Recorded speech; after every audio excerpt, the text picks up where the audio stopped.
Buenas tardes, vamos a repasar la unidad 2 de la materia microcontroladores, el cual tiene el siguiente contenido. En primera instancia, haremos un resumen de lo que es el lenguaje de programación C, siendo un lenguaje formal con reglas gramaticales bien definidas y la herramienta con la cual vamos a crear nuestros programas, ¿no? Con el fin de controlar el comportamiento que va a tener nuestro sistema electrónico. Entonces vamos a recordar que un microcontrolador internamente cuenta con un microprocesador y este microprocesador reconoce un juego de instrucciones que son propias de su arquitectura. El lenguaje más cercano para poder hacer uso de este código de máquina, es decir, de estas instrucciones de ese microprocesador, se llama lenguaje ensamblador. Pero el lenguaje de ensamblador no es un lenguaje muy fácil de aplicar, ¿no? Es más, se necesita cierta experiencia y cierto tiempo de práctica para poder dominarlo. Con esa razón es que aparecen lenguajes de programación a los cuales se lo cataloga como lenguajes de alto nivel, porque lo interesante de estos es que ya la forma de programar, básicamente la parte literal es similar a lo que viene a ser nuestro lenguaje natural. Entonces, estos lenguajes de programación se implementan de dos maneras, ¿no? Uno que se llama el lenguaje de programación compilado, donde el código fuente se traduce al lenguaje de más bajo nivel o el lenguaje de máquina o código de máquina, si es así, para que el procesador lo pueda reconocer y ejecutar. Algunos de estos ejemplos son el lenguaje C, C++, Basic, Rust, y también tenemos por otro lado los lenguajes que son interpretados. Estos lenguajes, en realidad, el código fuente se interpreta línea por línea, ¿no? De forma directa se ejecuta en el sistema destino y no hay necesidad de la traducción a otro lenguaje de más bajo nivel. Ejemplos son Python, JavaScript, PHP, Ruby. En lo que respecta a microcontroladores, los lenguajes interpretados son bastante limitados, ¿no? Porque generalmente requieren que el sistema destino tenga una buena cantidad de recursos para poder procesar el intérprete. Un ejemplo, pero de un lenguaje que sí está bastante difundido es el MicroPython, que es básicamente un Python reducido que puede correr, ¿no? en uno de estos sistemas con un microcontrolador. Los niveles de abstracción en la programación. ¿A qué se refiere esto? Como les comenté, el nivel más bajo es el código de máquina. Esto de acá. Son puras combinaciones no binarias que pueden estar representadas en hexadecimal. Y luego la forma de programar más cercana a este código de máquina es hacer uso de los neumónicos que me provee un lenguaje de ensamblador. Son estos de aquí. Fíjense cómo son operaciones básicas, ¿no? Sumas, hay cargas literales al registro de trabajo y demás, ¿no? Entonces, estos son neumónicos. Los neumónicos son literales con combinaciones de números en hexadecimal. Aún así, requiere bastante práctica para poder dominarlos y tener cierta experiencia con ellos, ¿no? Luego, en un nivel más allá, están los lenguajes de alto nivel. Ahí pueden observar cómo ya el código es más fácil de interpretarlo, o sea, más fácil de entender qué es lo que hace, y por ende este código es traducido con un compilador a un lenguaje de más bajo nivel. Y finalmente, más arriba, tenemos a los lenguajes interpretados, ¿no? Entonces, la codificación del lenguaje interpretado es incluso más parecido al lenguaje natural. En lo que es programas de ensamble, Microchip, para lo que es la familia de los PIC, cuenta con el compilador MPASM y el PIC Assembler. Referente a lo que es el compilador, Microchip dispone del compilador XC, ¿no? De forma general hace referencia a las distintas gamas de microcontroladores con las que se tiene como herramienta. Y un ejemplo para un intérprete, como les mencionaba, es MicroPython, ¿no? Lenguaje C. Este lenguaje es básicamente, no es un lenguaje nuevo, estamos hablando de los principios de los 70 y se considera un lenguaje de programación estructurado de alto nivel. Es del tipo compilado, tiene capacidad de acceso a bajo nivel y por esta razón es que se ha hecho un lenguaje de muy amplio uso, ¿no? En sistemas donde se requiere bastante optimización de los recursos, sobre todo cuando hablamos de un microcontrolador. La adopción del lenguaje como un estándar ANSI-C ayuda a que el código que vayamos a crear en un programa se pueda compilar no solamente en un microcontrolador, sino en cualquier otro microcontrolador de otro hardware, incluso que tenga una arquitectura diferente, ¿no? Este estándar ANSI ha pasado por varias revisiones. Si pueden ver, el número 9099 hace referencia al año, ¿no? Donde se hizo la revisión del estándar. Debido a que los microcontroladores son dispositivos con recursos limitados,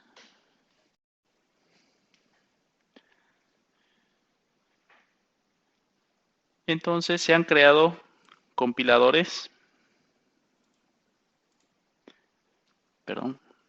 se han creado compiladores que son exclusivos, ¿no? Para trabajar con los microcontroladores PIC16F. Y las características que nos brinda, como se mencionó, es que, bueno, nos permite acceso a un bajo nivel, ¿sí? Programación a nivel de registro, por decirlo así. El código es simple y bastante organizado. Además, nuestro programa se podría implementar en otras arquitecturas, ¿no? Sin hacer muchos cambios, salvo aquellos que tengan que ver de forma específica con el hardware, ¿no? Y esto obviamente nos mejora la productividad porque se reduce el tiempo de desarrollo. Además, podemos optar por librerías que son propias del compilador o incluso librerías de terceros, ¿no? Que son funciones de uso común que podrían ahorrarnos bastante tiempo en el momento de diseñar nuestro sistema. Algunos ejemplos de estos compiladores son estos que ven ahí. Nosotros vamos a enfocarnos básicamente en lo que es el compilador XC, que es el compilador propio de Microchip y con el cual tenemos bastante información, ¿no? Con referencia a su uso. El proceso de compilación, explicado de la siguiente manera, es que nosotros elaboramos un archivo .c, que es en esencia nuestro código principal. Pueden haber muchos archivos .c, pero hay uno que es el código principal. Se caracteriza porque contiene la función main, ¿no? Pero vamos a subrayar acá. Tiene la función main. Entonces aquí está la función principal y todo lo que se programa dentro de esta función principal corresponde al programa, ¿no? Entonces se genera un archivo .c. Este archivo, una vez completado, es compilado con el compilador XC8 y pasa a generarse un archivo de ensamble. Se llama un archivo con fichero ASM, el cual ya contiene instrucciones basadas en neumónico. Estas instrucciones son las instrucciones que están documentadas en la hoja de datos del microcontrolador que estamos utilizando. Y finalmente se procede a hacer un ensamble con ensamblador para pasar todo este código al código de máquina, ¿no? El código de máquina se guarda en un archivo con extensión .exe. Esta extensión .exe tiene que ser cargado en la memoria del programa del microcontrolador con una herramienta de carga. Hemos visto en la anterior unidad que tenemos las herramientas propias de Microchip, que son las versiones PIC-Kit, son las más económicas, y con ello nosotros recogemos este archivo y lo cargamos en su memoria y ya tenemos listo el sistema.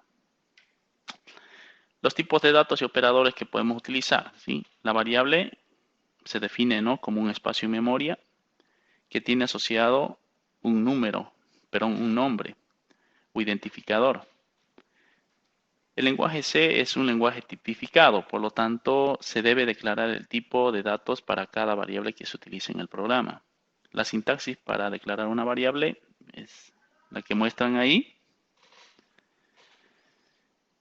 en la cual se puede ver Por ejemplo, que hay letras que no deben estar en un inicio, ¿no? Es decir, si vamos a declarar una variable, el identificador de esta variable no tendría que empezar con un número. Puede empezar con una letra y luego de la letra ya pueden venir los números, ¿no? Acá.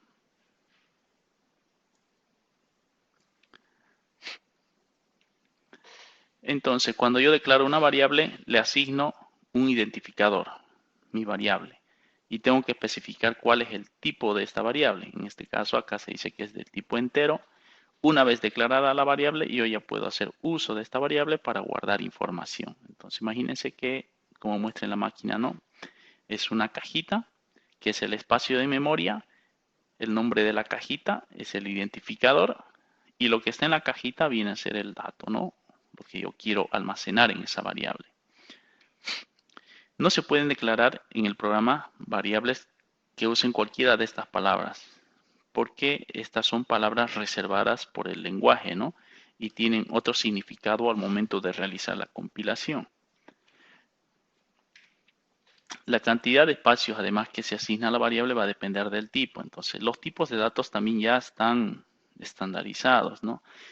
Podría variar el ancho entre compiladores, pero por lo general, si hablamos de microcontroladores de 8 bits, la nomenclatura utilizada para la tipificación de los tipos de datos, en este caso, obedecen esta tablita que se ven abajo, ¿no? Un char equivale a 8 bits, es decir, un dato de 8 bits, y un entero equivale a un dato con ancho de 16 bits, ¿no? El número flotante, en este caso, está especificado como como un número con ancho de 24 bits.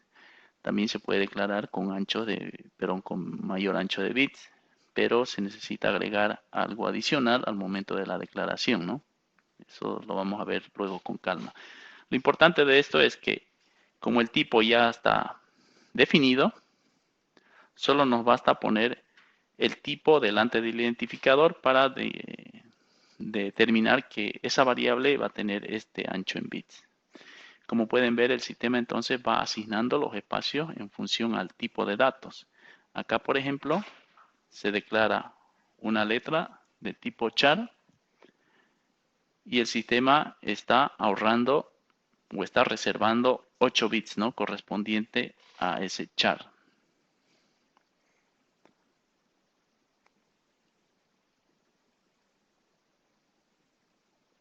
Generalmente los datos del tipo entero tienen la representación, ¿no? En formato light endian se llama porque el de bit de menor peso se guarda siempre en la parte o posición inferior de memoria y los datos reales se representan conforme al estándar IEEE 754.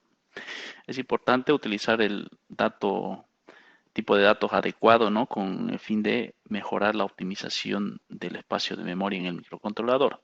Esta es la lista completa de todos los tipos de datos adoptados, en este caso para el compilador XC8. Estamos hablando de las versiones 2X para arriba y el cual está conforme al estándar ANSI C99. Aquí tenemos el ancho en bits para cada uno de esos tipos de datos que se muestra en la tabla.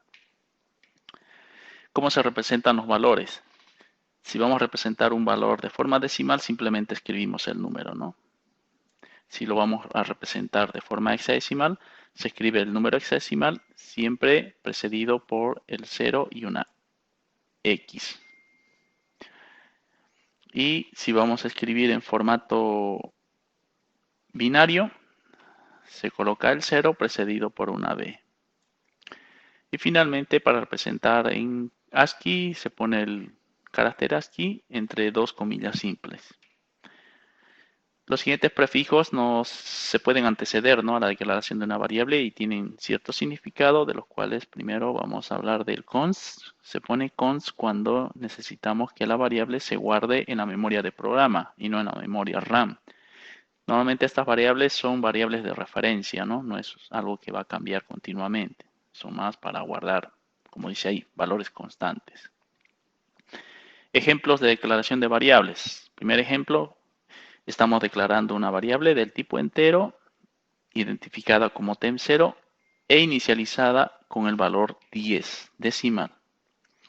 El segundo ejemplo, en una misma línea se están declarando tres variables con identificador sigok, tick0, tick1 y son del tipo char, es decir, de 8 bits.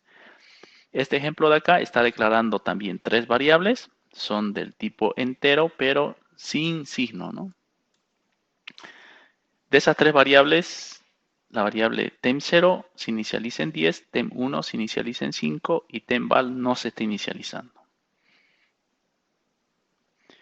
Aquí tenemos la variable del tipo long, sin signo, con identificador shift control. Y aquí dos variables, también del tipo long, con identificador lat y long, ¿no? Ambas inicializadas en 0. Aquí dos variables flotantes, identificador rat, dist. Acá se está declarando una variable char, es una constante. Si esta variable se va a guardar en la memoria del programa, tiene identificador flag y con el valor de la arroba. Tipos de datos y operadores. Se pueden crear también vectores. En lenguaje C sabemos que un vector es un arreglo de varios datos del mismo tipo que son referenciados a través de un índice. Se puede declarar el vector de tres elementos tipo int e inicializar en la misma línea. Simplemente para cada índice hay que separar entre llaves su valor que se va a asignar, ¿no? Separado entre comas. Este es otro ejemplo de cómo declarar un char constante para inicializar con un nombre. En este caso está mi nombre, que tiene 5 letras y un valor final indica el fin de la cadena, ¿no? Esto es muy importante porque el lenguaje C no utiliza, o sea, no tiene de forma nativa el soporte de cadenas, como es en C++. Entonces, la única opción que tengo es manipular estas cadenas utilizando vectores del tipo char. Y para indicar dónde llega el final de cada cadena se utiliza el null string, ¿no? Es decir, el valor 0 en la última posición. Que hay unos ejemplos de cómo inicializar cadenas, cómo hacer referencia a cada posición de la cadena a través de su índice. Y disponemos en lenguaje C de una librería string que podemos agregarlo a nuestro programa con el fin de hacer uso de funciones, ¿no? Que me permiten hacer adición, búsqueda y comparación de cadenas, pero respetando siempre este principio, ¿no? Que sean del tipo null string. Así que el último dato para indicar que terminó la cadena sea un 0.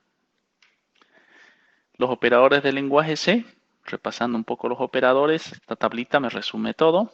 Están categorizados en operaciones aritméticas, de relación, lógicas, a nivel de bits y de memoria. En la última parte de cada tabla pueden notar un ejemplo de cómo hacer uso de los operadores.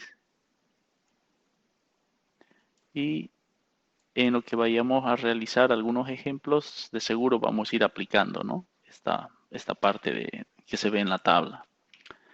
Las estructuras de control. Estos son las instrucciones, las estructuras bastante de mucha importancia en el control, ¿no? De flujo del programa. Y tenemos dos maneras de alterar el control de flujo en un programa, que son las condicionales, donde un bloque de instrucciones se ejecuta de acuerdo al cumplimiento de una condición, o las estructuras de repetición, donde se repite el bloque mientras se cumpla la condición. Un ejemplo básico que debemos conocer todos es el if.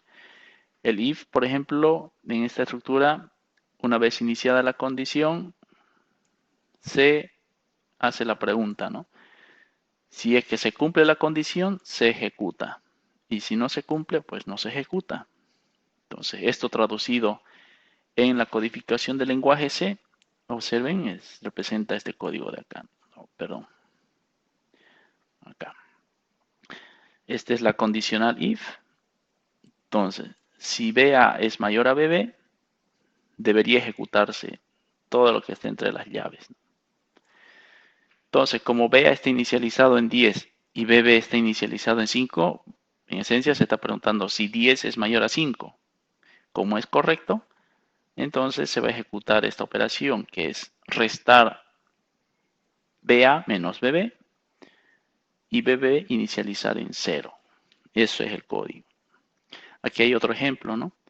La misma pregunta. Si BA mayor o igual a BB, entonces ejecuta la resta de BA menos BB.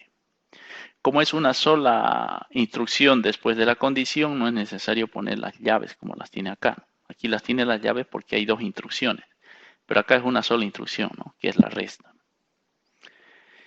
Esa condición if se puede aplicar para que se haga la evaluación a dos condiciones, ¿no? Eso se llama if else. Entonces, si la condición se cumple, tenemos. Si se cumple, ejecuta esto de acá. Y si no se cumple, se ejecuta esto de acá. En programación, esto es simplemente agregar, ¿no? La condición else, las instrucciones que se ejecutarían si es que no se cumple la condición inicial. La estructura if-else puede ser adicionada en más niveles para ejecutar más de dos bloques, ¿no? Sujetas a ciertas condiciones, como se observa ahí. ¿Qué es lo que está haciendo acá? Si es que no se cumple esta primera condición, acá vuelve a condicionar esa variable sujeta a que se cumpla y no se cumpla, ¿no? Entonces, fíjense cómo se está haciendo la comparación, pero en la ejecución de tres bloques diferentes sujetas a condiciones if. Esto se puede seguir escalando, ¿no? Cualquiera de estos bloques de ejecución puede convertirse en otra rama de condicionante if. Pero normalmente no es algo que en la práctica se lo lleve a común porque cuando hay muchas condicionantes dentro de otras condicionantes, hay tendencia a que el programa sea menos entendible y vaya desorganizándose, ¿no? A veces este tipo de código donde hay if, se denomina el conocido código espagueti, ¿no? Y es en cierta manera algo que debería evitarse para que el programa pues no sea más entendible, ¿no? Para cualquier persona. Este es un ejemplo en C de cómo aplicar esta codificación if else para evaluar más de dos condiciones, pero más de dos bloques, ¿no? Una alternativa cuando se quiere ejecutar más de tres bloques condicionados a un valor es utilizar la sentencia condicional switch, ¿no? Esta es más apropiada en el caso de que necesite ejecutar varios bloques dependiendo del valor de una variable. Aquí pueden ver un ejemplo. Esto hace en esencia que el código sea más entendible, ¿no? Esta es la variable que se evalúa y para el valor de cada variable se ejecuta la instrucción correspondiente. El caso donde es 0, el caso donde es 1 y el caso donde es 2. Además, notarán que se agrega un bloque que dice ejecución n+1.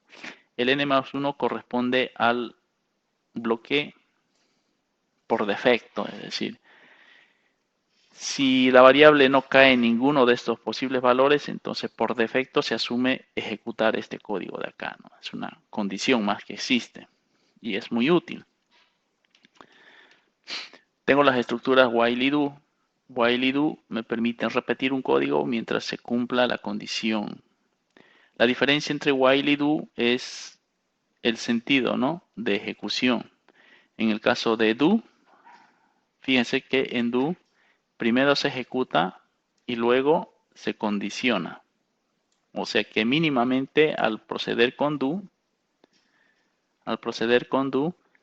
al menos se ha ejecutado por primera vez, ¿no? El bloque. En cambio en while, fíjense que primero está la condición y de acuerdo a la condición se procede a ejecutar el código. Entonces en while habría que ver si se cumple la condición para ejecutar el código. En cambio en do se ejecuta y luego se verifica si continúa ejecutándose o ya no. Entonces, lo que se puede hacer con while se puede hacer con do o viceversa, ¿no? Entonces aquí viene más cuestión de acostumbrarse a cuál manera de hacer las cosas le parece mejor a uno. Entonces hay mucho código hecho con while y mucho código también hecho con do. Y finalmente tenemos la for. Cuando necesitamos ya un número de repeticiones específico, se puede hacer uso de esta estructura for, ¿no?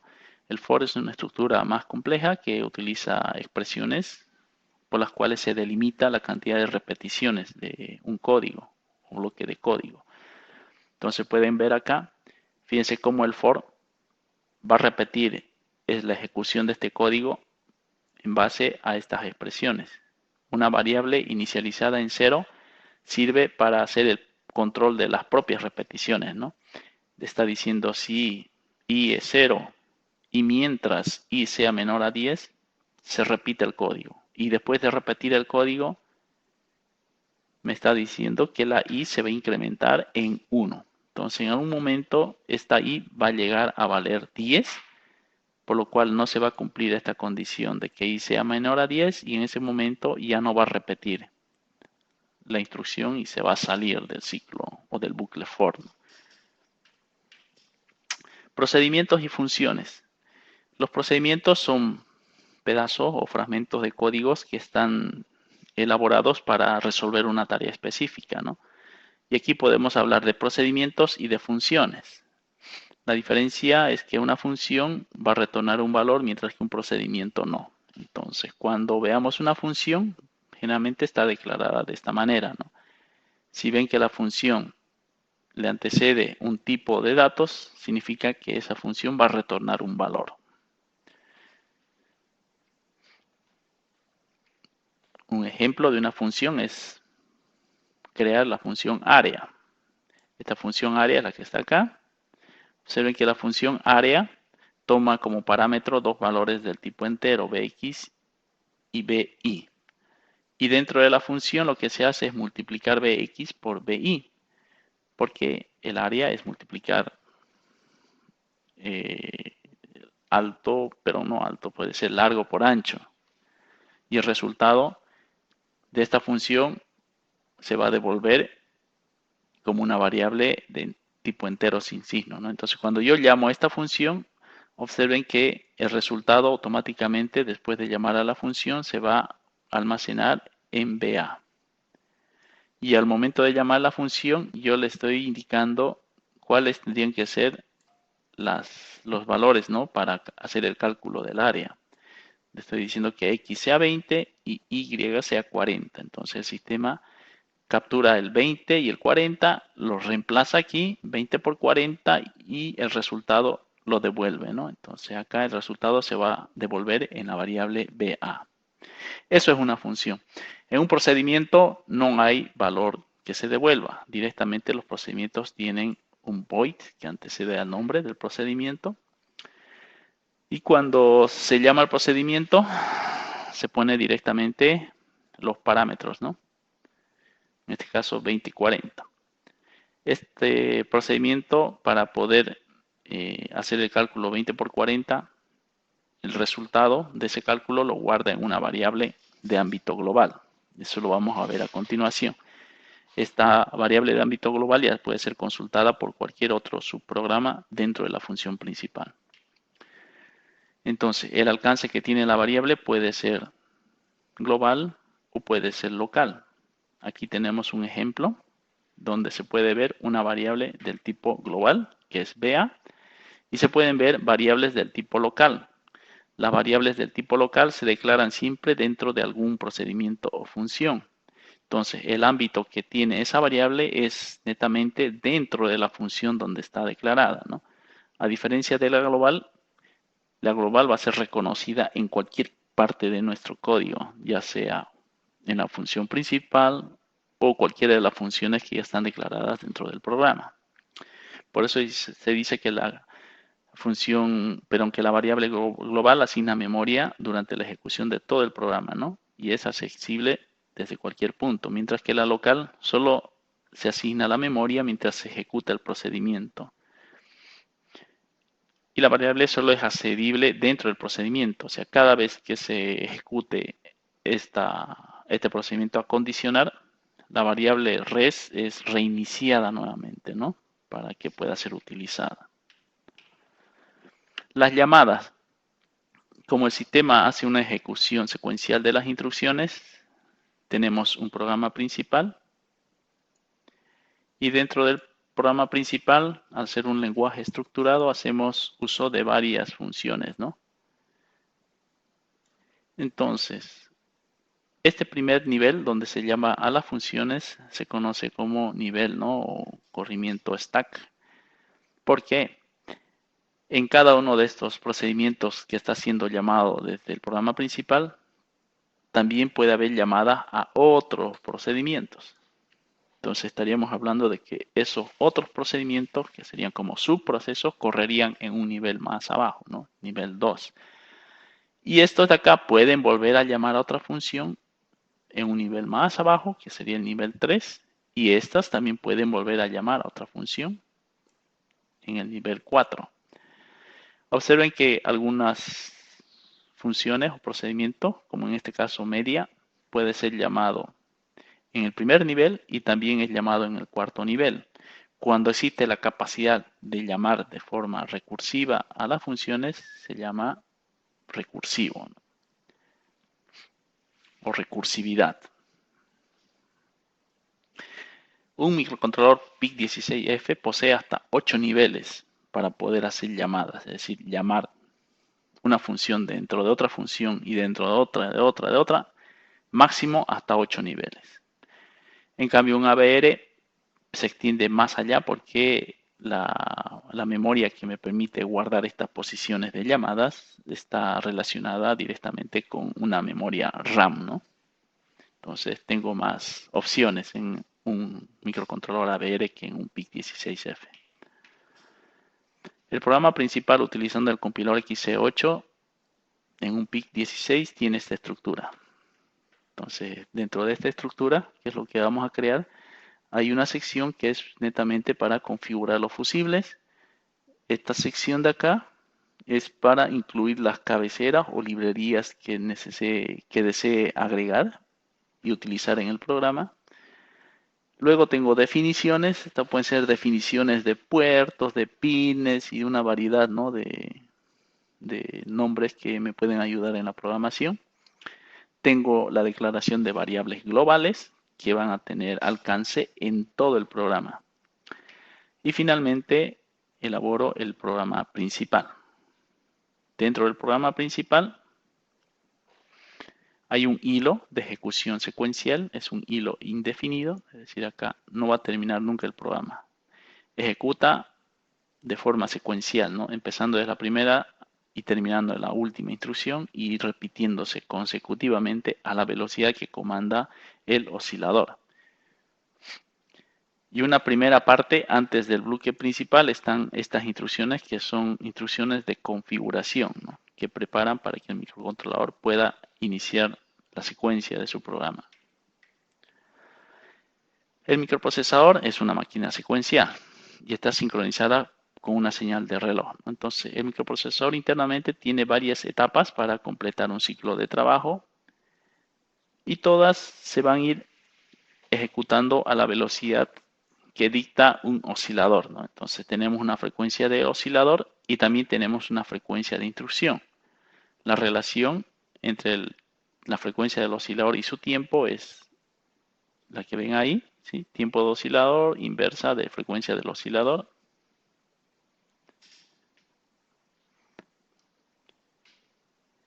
Y un microcontrolador o microprocesador puede necesitar más de un ciclo del oscilador para ejecutar una instrucción. Eso es lo que me dice, ¿no? Esta parte de acá. En este caso, si hablamos de un PIC16F, se necesitan 4 ciclos del oscilador para completar la ejecución de una instrucción, ¿no? Entonces, uno cuando diseña su circuito, lo primero que determina es, en esencia, cuál es la frecuencia del oscilador y dependiendo de la arquitectura que tenga, uno encuentra o calcula cuál sería el tiempo necesario para ejecutar una instrucción, o sea, considerando que cada microprocesador requiere un tiempo, una cantidad de pulsos diferentes, ¿no? Aquí tenemos nuevamente la relación frecuencia de oscilador con el tiempo de oscilador es la inversa prácticamente, y luego tengo la relación ciclo de máquina o ciclo de instrucción, que sería esa frecuencia, ¿no? Frecuencia y ciclo. Entonces hablamos de dos cosas: frecuencia, tiempo del oscilador, frecuencia y ciclo de la máquina o de ejecución de las instrucciones.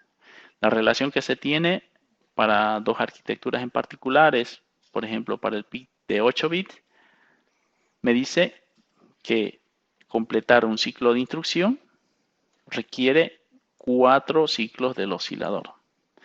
Por lo tanto, el ciclo de instrucción obedece a esta ecuación basada en la frecuencia del oscilador que conectemos a ese microcontrolador. En un ABR las cosas son más simples porque el tiempo o ciclo de máquina para ejecutar una instrucción equivale a un ciclo del oscilador. Por lo tanto, el ciclo de máquina responde a esta ecuación. Mucho más simple. Aquí hay dos ejemplos de las tarjetas. Por una parte, la tarjeta de arriba tenemos un Arduino Nano que consta de un Atmega 168 con un cristal de 16 MHz. Y abajo tenemos una tarjeta de entrenamiento de MPLAB Express que posee dos microcontroladores. Uno es el 16F1454, que tiene un oscilador integrado de 48 MHz, y un PIC 16F18345, ¿no? Con oscilador interno de 32. Uno podría pensar que estos operan a mayor frecuencia, pero en la práctica, haciendo los cálculos, van a notar que no es así. Por ejemplo, si nos piden determinar el ciclo de instrucción para cada uno de estos casos, es decir, cada una de estas tarjetas, basándonos en el Atmega 168, nos dice que el ciclo de instrucción necesita un ciclo del oscilador. Por lo tanto, encontrar el ciclo de instrucción es simplemente sacar la inversa de la frecuencia del oscilador, y eso equivalía a un valor de 0,065. Es bastante rápido. Para un 16F1454, con la relación de que se necesitan 4 pulsos del oscilador para completar un ciclo de instrucción, encontramos que para la frecuencia del oscilador de 48 MHz, nuestro tiempo de ejecución es de 0,083, algo más largo que la de la Atmega 168, y eso que la Atmega solo está corriendo a 16, ¿no? Mientras que este PIC está corriendo a 48 MHz. Este otro ejemplo es de un PIC 16F18345. Este corre a frecuencia de 32 MHz y haciendo los cálculos nos da un valor de 0,125 microsegundos. Algo más lento que el PIC 16F1454, ¿no? Mientras mayor sea la frecuencia del oscilador, menor será el tiempo de ejecución de la instrucción. Eso es correcto. Una manera de medir el rendimiento es poder determinar cuántos millones de instrucciones por segundo ejecuta un microcontrolador o microprocesador. A ese término se lo conoce como MIPS, ¿no? Million of Instruction per Second, o sea, millones de instrucciones por segundo. Y de forma simple, esto es básicamente multiplicar el tiempo de ejecución de las instrucciones por 10 a la potencia 6, ¿no? Que equivale al megahertz. Aquí hay unas tablitas de escala de medición para algunos microcontroladores que se utilizan bastante en el mercado. Entonces, observen que se puede hacer una comparativa, ¿no? Basada en los MIPS de cada microcontrolador. Al incrementar la frecuencia de operación, el microcontrolador también incrementa su consumo y la temperatura del circuito integrado. Con esto podríamos resolver algunos ejercicios. Por ejemplo, si nos preguntan cuál es el ciclo de instrucción del PIC 16F887, se utiliza un cristal de 8 MHz. Acá yo podría deducir que como este PIC necesita 4 ciclos de oscilador para ejecutar una instrucción, la inversa de 8 MHz viene a ser 0,0125 microsegundos. Si esto lo multiplico por los 4, obtendría 0,5 microsegundos, ¿no? Entonces el ciclo de instrucción para este microcontrolador sería de 0,5 microsegundos. La siguiente pregunta me dice cuántas instrucciones por segundo ejecuta un Atmega 328 si utiliza un cristal de 16 MHz. Está muy fácil, ¿por qué? Porque dijimos que el tiempo de instrucción es igual al tiempo del oscilador. Entonces, si aquí me piden millones de instrucciones por segundo y este cristal está corriendo a 16 millones de Hz por segundo, las instrucciones por segundo va a ser lo mismo, ¿no? 16 millones de instrucciones por segundo. Y de esa manera podemos responder cualquiera de estas preguntas, ¿no? Haciendo un análisis de lo que hemos visto hasta hoy. Los microcontroladores poseen varias configuraciones del oscilador principal. Esta es la que comanda la velocidad, ¿no? Estas configuraciones generalmente son ajustadas a través de los fusibles de programación. O en algunos casos se puede utilizar registros específicos durante la ejecución. Algunos modos del oscilador son los más conocidos, ¿no? Utilizar un cristal de cuarzo conectado en dos de sus patillas del controlador y la frecuencia del cristal de cuarzo viene a ser la frecuencia del oscilador.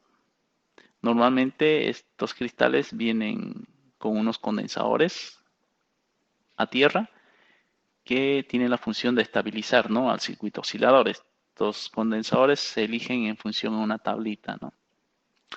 También podemos conectar un oscilador externo, es decir, una fuente que ya me genere una señal cuadrada e ingrese por uno de los pines, ¿no?, del microcontrolador. Tanto el PIC 16F887 y el AMEGA 328 pueden funcionar con un oscilador de hasta 20 MHz.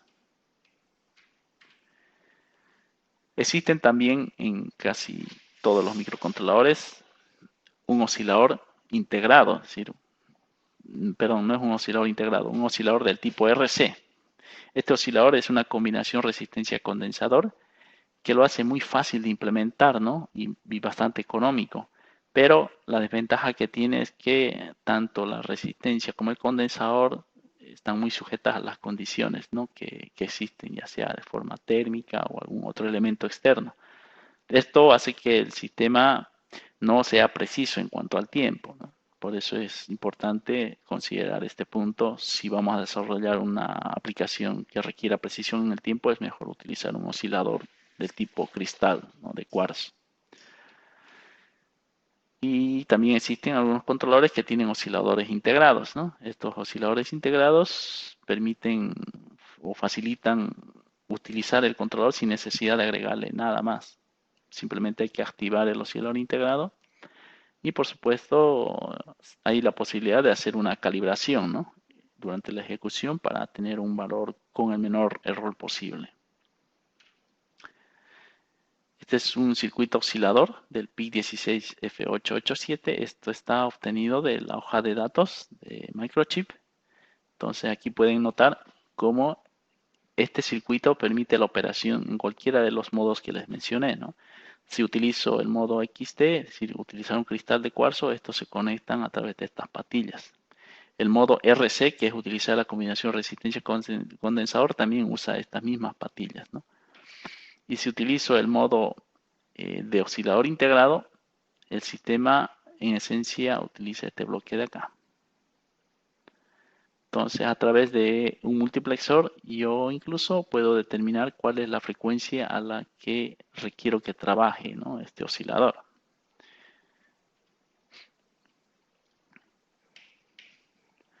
Esos datos de configuración del oscilador se cargan o se programan en los fusibles que tiene el controlador.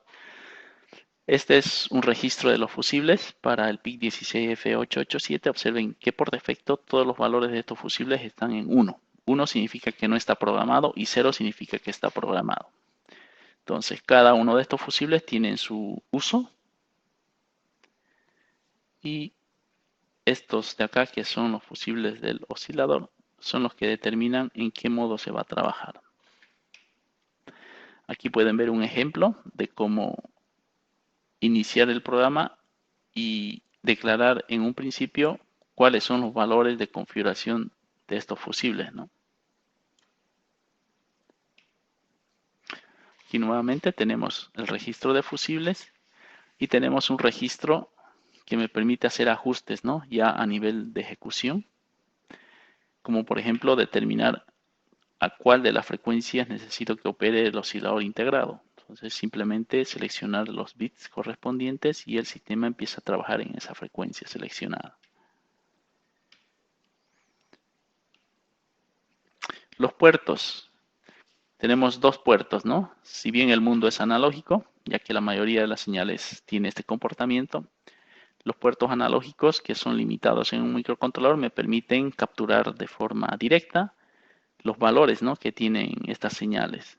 Entonces, generalmente tenemos pines de entrada en los cuales se debe contar con un convertidor analógico a digital, y en muchos casos también tenemos pines de salida que cuentan con un convertidor digital a analógico. Hacen la inversa del ADC. La limitación de los pines, como ejemplo, en un Atmega 328, que es el microcontrolador soportado por el Arduino Uno, es de hasta 8 pines, ¿no? Mientras que en el PIC16F887 hasta 13 pines. Los puertos digitales, por otra parte, manejan niveles ya discretos, ¿no? En un pin de entrada, normalmente estos niveles se conocen como el voltaje de entrada bajo y el voltaje de entrada alto.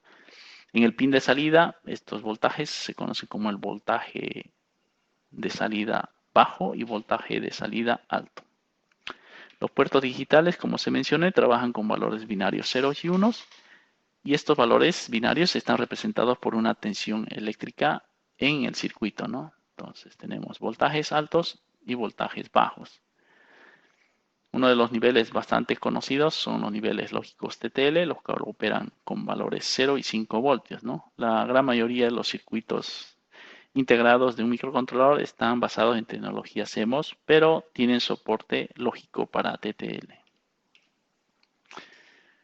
Si yo quiero establecer un pin de salida con un nivel lógico, tengo estas opciones. Una de ellas es conectar al pin de salida una carga, en este caso un diodo LED, limitado por la resistencia, ¿no? Este modo se llama modo fuente porque el pin provee la energía a la carga. También tengo el modo Sync. En el modo Sync, la carga a través de su resistencia ya está conectada a un voltaje alto. Lo único que necesito es cerrar el circuito con este pin, sin mandar a tierra este pin para que la corriente circule, ¿no? Esto se conoce como modo sumidero, Sync. Aquí hay unos ejemplos de estos voltajes de salida alto y bajo para ambos casos, ¿no? Un PIC16F887 y un Atmega 328. En el caso de las entradas, yo puedo crear entradas digitales utilizando resistencias pull-up en cualquiera de sus entradas o resistencias pull-down. A través de estas resistencias yo puedo establecer niveles lógicos altos y bajos en la entrada. Entonces los puertos digitales en realidad están comandados por registros de propósito específico. Uno de esos registros es el registro TRIS, el registro port, con los cuales se configura, ¿no?, cada uno de los pines. Este diagrama muestra cómo está conformado cada uno de los pines. Observen que los niveles están controlados por estas llaves, ¿no?, que son los transistores CMOS tipo P y tipo N. Entonces las combinaciones que se dan entre el registro TRIS y el port permiten uno establecer o cerrar cada uno de estos transistores para poder obtener un voltaje lógico válido, ¿no?, en el pin. Este es un proceso de lectura. En el proceso de lectura, TRIS siempre tiene el valor 1, mientras que en el proceso de escritura, TRIS tiene el valor 0. Algunas entradas digitales usan comparadores del tipo ST, o sea, Tricher-Smith. Estas entradas son de bastante ayuda, sobre todo para discriminar el ruido, ¿no? Pero son limitadas también en cuanto a la cantidad que tenga un microcontrolador, porque requieren mayor circuitería, ¿no?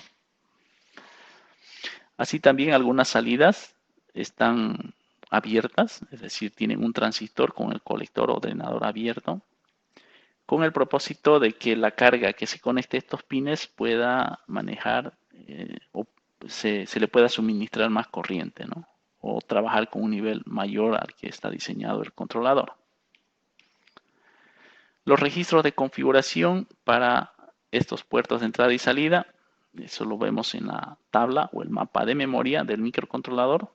Aquí podemos ver que los registros TRIS que me permiten establecer si un pin es de entrada o de salida están relacionados con los puertos A o los ports, ¿no? Los ports me permiten establecer el nivel lógico en ese pin. Entonces, los TRIS es para determinar si el pin es entrada y salida y los ports para determinar un estado lógico en el pin.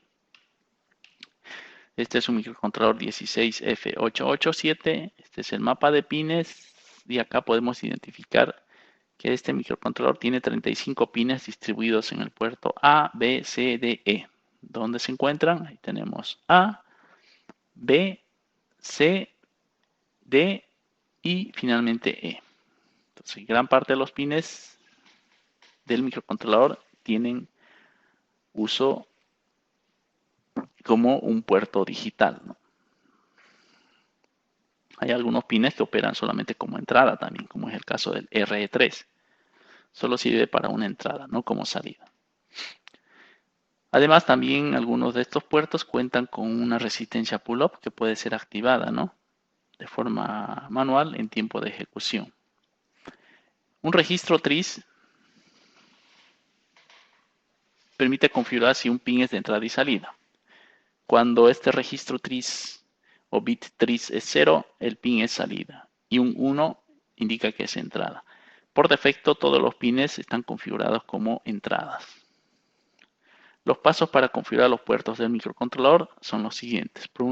Primero, es que debemos desactivar cualquier puerto analógico del microcontrolador, porque generalmente estos módulos o estos pines están habilitados por defecto. Entonces, si no vamos a hacer uso de ellos, debemos desactivarlo. O incluso si vamos a hacer uso de ellos, es aconsejable desactivar todo y ya independientemente ir activando los pines que se van a utilizar como entrada analógica. En este caso va a depender mucho también del modelo de microcontrolador. Para el caso de un PIC16F887, los registros que manejan para determinar si un pin es analógico o digital son los registros ANSEL, ¿no? Entonces, yo puedo colocar todos los registros en 0, como se ve acá. Estoy deshabilitando todos los pines para que no trabajen en modo analógico. E independientemente acá estoy habilitando el canal 0 y el canal 1. Únicamente esos dos. Este es el caso de un ATmega de forma similar. El ATmega cuenta con menor cantidad de pines, ¿no? Para la captura analógica. Y para desactivarlos o activarlos tengo los registros de IDR. Paso 2 es determinar si un pin es de entrada o salida. Hasta este punto los pines son digitales, ¿sí? Hemos desactivado todos los canales analógicos, entonces todo es digital y debemos determinar si un pin es entrada o es salida. Para eso tengo los registros TRIS, ¿no?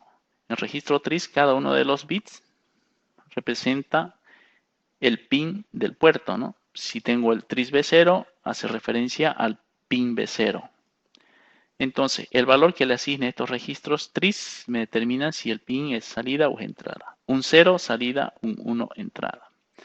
En los ATmega esta lógica cambia, ¿no? Observen que un 0 es entrada y un 1 es salida.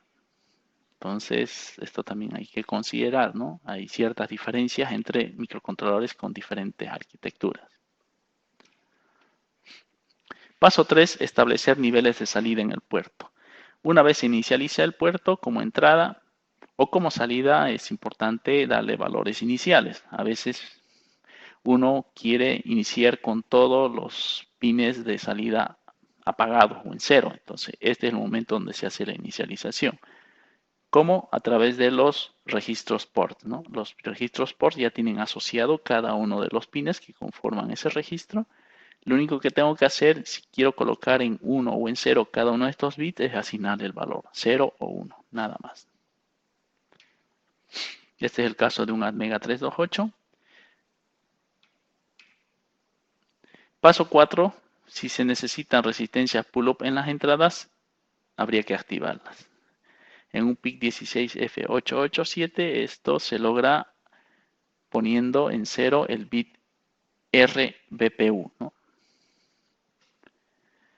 Y si yo quiero desactivar de forma individual, puedo hacer uso del registro WPV. Por defecto todo está habilitado.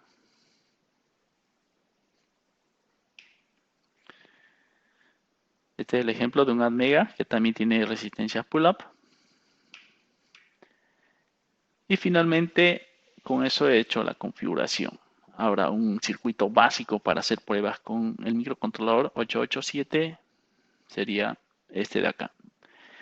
Mínimamente el circuito tiene una entrada para reiniciar el microcontrolador. Está alimentado con 5 voltios, estos pines conectados a tierra y un LED conectado al pin RB5, ¿no? Está en modo sumidero, modo sync. Entonces, un 0 en el pin hace que se encienda el LED y un 1 en el pin hace que se apague el LED. El programa inicial sería este de acá. Observen que la primera línea configura los fusibles, la segunda define la frecuencia de trabajo del cristal. Luego, dentro del programa principal, se colocan en 0 los registros ANSEL H, es decir, se desactivan los pines analógicos de los canales AN8 y AN13. Se configura el pin RB5 como salida. Dentro de la rutina while, que es la rutina indefinida, se coloca en la variable val el valor del pin RE3. El pin RE3 está conectado al pulsador reset. Entonces se analiza el valor de la variable val. Si RE3 es igual a 0, se desactiva el pin RB5. En este caso se activa, ¿no? Se recuerdan que si vale 0, activa el LED. Con un 0 se activa el LED, ¿no? Entonces se activa el pin. Y caso contrario, si el val no es igual a 0, se apaga el LED o se desactiva el LED, ¿no? Colocando el pin RB5 en 1. Entonces, fíjense que el programa escrito en C es bastante simple de interpretar y fácil de poder aplicar, ¿no? Para hacer un programa sencillo como es este caso.